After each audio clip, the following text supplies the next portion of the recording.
AEO पात्र निर्माता आयातक एमई जन जागरूकता कार्यक्रम का भव्य एवं सफल समापन। Jawaharlal Nehru custom house JNCH Mumbai customs zone 2 तथा all India importers and exporters association AIIEA द्वारा संयुक्त रूप से आयोजित। मुंबई 3 जुलाई 2026। Jawaharlal Nehru custom house JNCH Mumbai customs zone 2 तथा all India importers and exporters association AIIEA के संयुक्त तत्वावधान में आयोजित एईओ पात्र निर्माता आयातक एमई जन जागरूकता कार्यक्रम का शुक्रवार 3 जुलाई 2026 को मुंबई स्थित IMC भवन के वालचंद हीराचंद हॉल में सफलतापूर्वक समापन हुआ। इस कार्यक्रम में आयात निर्यात क्षेत्र से जुड़े व्यापारियों एवं उद्योग प्रतिनिधियों की उत्साहपूर्ण भागीदारी रही। ये कार्यक्रम पात्र निर्माता आयातक एमई योजना तथा इसके अधिकृत आर्थिक परिचालक एईओ कार्यक्रम के साथ एकीकरण के संबंध में जागरूकता बढ़ाने हेतु एक महत्वपूर्ण एवं ज्ञानवर्धक मंच सिद्ध हुआ। प्रतिभागियों को यह समझने का अवसर मिला कि इन पहलों के माध्यम से सीमा शुल्क निकासी प्रक्रिया को अधिक तेज एवं सरल बनाया जा सकता है, आपूर्ति श्रृंखला सप्लाई चेन को सुगम बनाया जा सकता है तथा अंतर्राष्ट्रीय व्यापार से जुड़े व्यवसायों के कार्यशील पूंजी वर्किंग कैपिटल प्रबंधन को अधिक प्रभावी बनाया जा सकता है। इस कार्यक्रम की संपूर्ण योजना, आयोजन एवं वित्तीय व्यवस्था all India importers and exporters association AIIEA द्वारा की गई, जो व्यापार समुदाय के हित में ज्ञान विनिमय तथा सरकारी विभागों के साथ रचनात्मक संवाद को प्रोत्साहित करने की संस्था की सतत प्रतिबद्धता को दर्शाती है।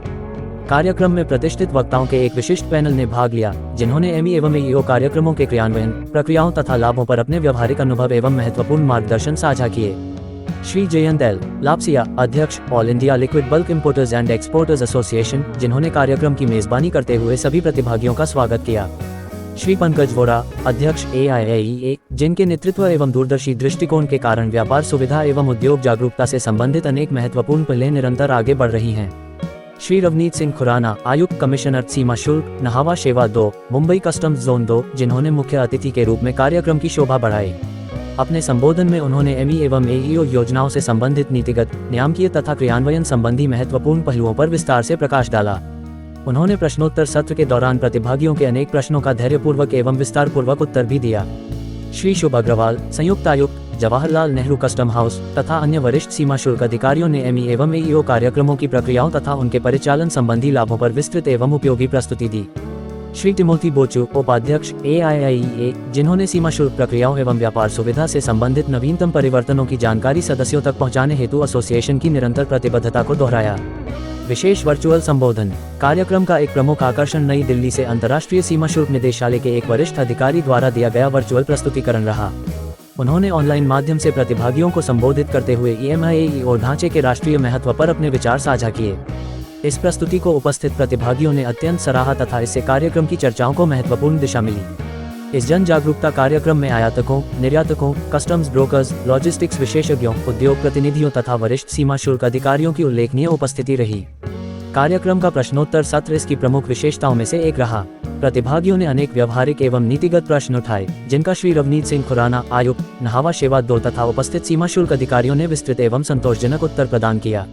प्रतिभागियों ने कार्यक्रम की अत्यंत सराहना की तथा वरिष्ठ अधिकारियों की सहज उपलब्धता, व्यवहारिक मार्गदर्शन तथा दैनिक व्यापारिक गतिविधियों से सीधे जुड़े विषयों की उपयोगिता की विशेष प्रशंसा की। कार्यक्रम का समापन AIIEA द्वारा आयोजित सौहार्दपूर्ण नेटवर्किंग लंच के साथ हुआ, जिसने प्रतिभागियों को व्यापार जगत के अन्य सदस्यों एवं सीमा शुल्क अधिकारियों के साथ अनौपचारिक वातावरण में विचार विमर्श एवं संवाद का अवसर प्रदान किया। All India importers and exporters association AIIEA Bharat के आयात निर्यात समुदाय के हितों की रक्षा एवं प्रोत्साहन के लिए निरंतर कार्यरत है। संस्था नियमित रूप से जागरूकता कार्यक्रमों, नीतिगत संवाद, प्रशिक्षण सत्रों तथा क्षमता विकास पहलों के माध्यम से व्यापार समुदाय और सरकारी संस्थाओं के बीच प्रभावी संवाद स्थापित करने तथा ईज ऑफ डूइंग बिजनेस को बढ़ावा देने के लिए प्रतिबद्ध है।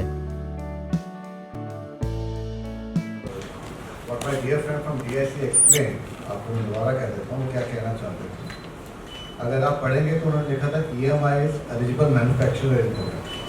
तो उससे एहसास ये लग रहा है कि खाली जो मैन्युफैक्चर करता है उसी को ये बेनिफिट दिया जाएगा, बट वो नहीं है। उन्होंने ये बात एक और कही थी कि अगर आप मैन्युफैक्चर खुद, क्योंकि हम समझते हैं कि हर चीज़ हम खुद मैन्युफैक्चर नहीं करते, we outsource, we do some job work, हमारे जो आसपास के लोग हैं उनसे हम काम करवाते हैं, फिर अल्टीमेटली हम उसको मैन्युफैक्चर या असेंबल करते हैं। तो व्हाट ही सेड वाज कि अगर आप मैन्युफैक्चर खुद करते हो या किसी और से करवाते हो, तब भी आप EMI स्कीम के अंदर आपको ही अप्लाई करना है। The person who is getting the thing manufactured, not the job worker, he has to apply, not the job worker. तो जो मैन्युफैक्चरिंग करवा रहा है, चाहे खुद मैन्युफैक्चर कर रहा है चाहे किसी के थ्रू करवा रहा है, उसको EMI के अंदर बेनिफिट मिलेगा। The next question basically it's not about the national and the domestic trade industry. It's about the international supply chain. If you look at the total number, out of the 189 countries, right now 168 countries are part of the AEO program. मतलब क्या है कि अगर आपको यहाँ पे हम recognise करते हैं as a T3 trusted partner, तो आपके जो इम्पोर्ट और एक्सपोर्ट उस तरफ जा रहे हैं दूसरी कंट्री में, उनको सेम रिकॉग्निशन दिया जाए, विच बेसिकली मीन्स कि जितना ट्रस्ट हम यहाँ पे आपके ऊपर इंडियन कस्टम कर रही है, जैसे अगर आप एक्सपोर्ट करते हैं, जैसे you can say to America और मे बी टू यूरोप, तो यूरोपियन हमारे जो कस्टम काउंटर पार्ट हैं, once they know that this person is a trusted T3 or I would say AEO program and part of that, you will get the same kind of facilitation there. The process has to be defined by the DSC, जैसे वो define हो जाएगा, you can be a part of it. Thank you. The person who is manufacturing, in whose name the goods are being manufactured, they are the person who have to apply under EMI, and their premises, their name will be coming at the forefront. In this concept, we are not looking at the premise verification. What we are looking at is you should have one active GST number registered. And thereafter, even if the job worker is an Asian Paints or otherwise, doesn't matter to us. What matters to us is the person जो apply कर रहा है, वो manufacturer होना चाहिए, उसके पास GST number होना चाहिए registered, he should be compliant, and he should fulfill the criteria of being a manufacturer importer, and obviously turnover and all those features. That can be done, therefore you will have to apply in that name only, even though that person is not at AEO certified. This is actually a process to go towards that. Thank you. Yeah, now we'll go. तो अगर आप ये circular जो आपको refer किया गया है, सब 33 नंबर देखेंगे 2016 का, आप जब अप्लाई करते हैं उसके बाद हमें 60 डेज दिए जाते हैं उसको एग्जामिन करने के लिए, और उसको आपको हम बताएंगे कि हमें आपके भी AEO 2 में T2 में हमें आपकी फिजिकल वेरिफिकेशन का एस्पेक्ट आता है, ठीक है। तो with 60 days we will inform you कि आपके साथ कोऑर्डिनेट करके हम कब आएंगे, और 40 डेज में हमें उसको कोऑर्डिनेट करना है। Thereafter we have got 45 days further to look into whatever you have reported, and 9 final we have to submit a report to 90 days to me as a programme manager, the team has to submit to me. So if you look at the overall process as per the circular, it's nearly 6 months which will take for that thing. Even though we and both me and Shubh are now looking at the process again and trying to define a much better and stricter timeline for the disposal of this application. Normally अगर आप देखेंगे 33 अगर circular देखेंगे उसमें बड़ा clear लिखा है, आपको 6 महीने लग जाते हैं T2 अचीव करने के लिए from T1. T1 is easy in fact, T1 तो 15 दिन में हो जाएगा अगर आप MSME है, और अगर MSME नहीं भी हैं तब भी 30 डेज में हो जाना चाहिए. T2 will take time for us. I would just highlight that in fact the Mumbai Customs has been really prompt. We got our inspection done. In fact, my consultant is also here. I think it was much faster than even the.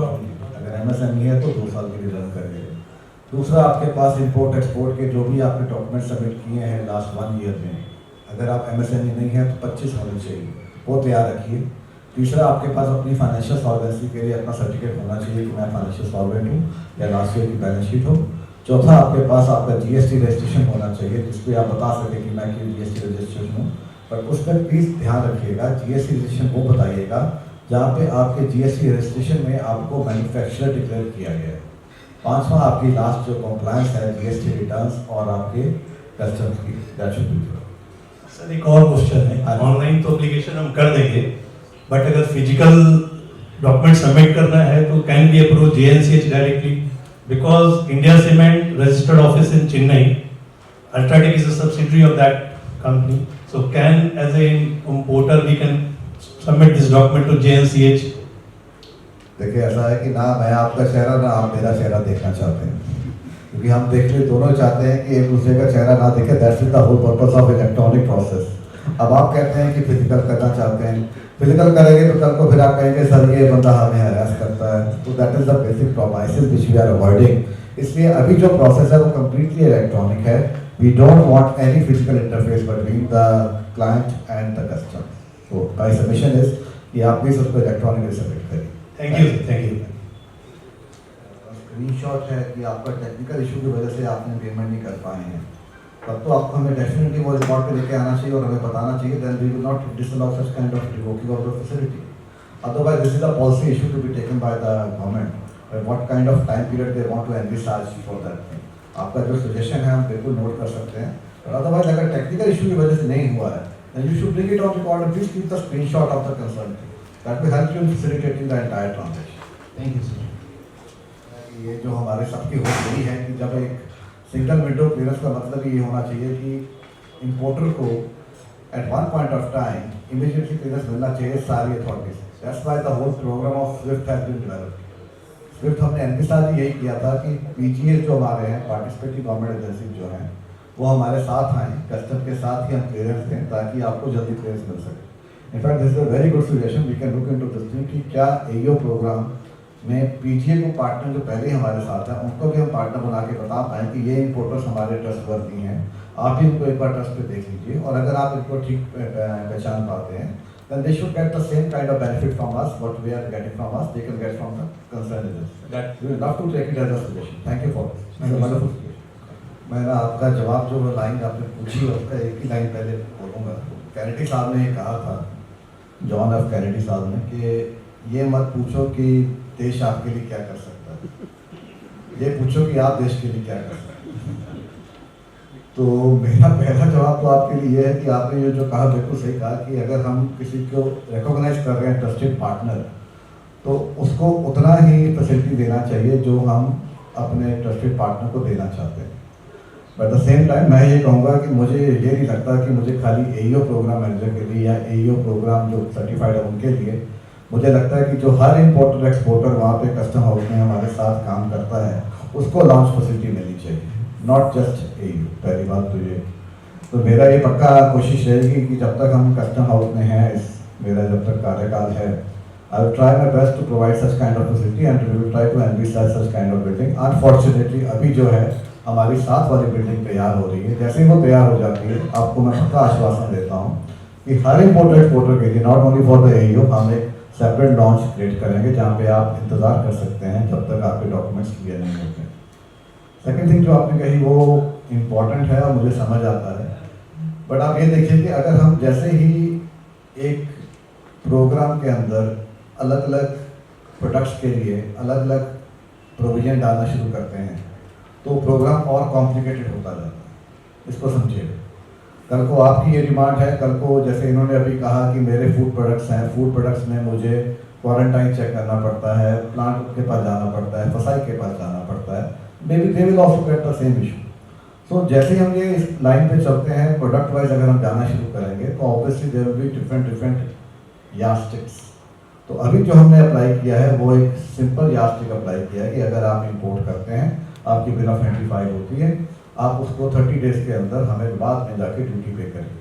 तो will try कि अगर हम separate इसको incorporate कर पाएँ, but जैसे ही हम ये करेंगे मेरी ये कि रिक्वेस्ट है कि जिस तरह हम ये करेंगे उसके बाद बाकी इंपोर्टर्स भी अपने प्रोडक्ट्स के साथ इसके अंदर वेरिएशन लगाने की कोशिश करेंगे, और जैसी वेरिएशन आती है मुझे लगता है प्रोसेस और कॉम्प्लेक्स हो जाता है for both sides. That is my only submission to you. Thank you. हम कस्टम ड्यूटी नहीं पे करते हैं और वो रोड टैक्स यूटिलाइज कर देते हैं।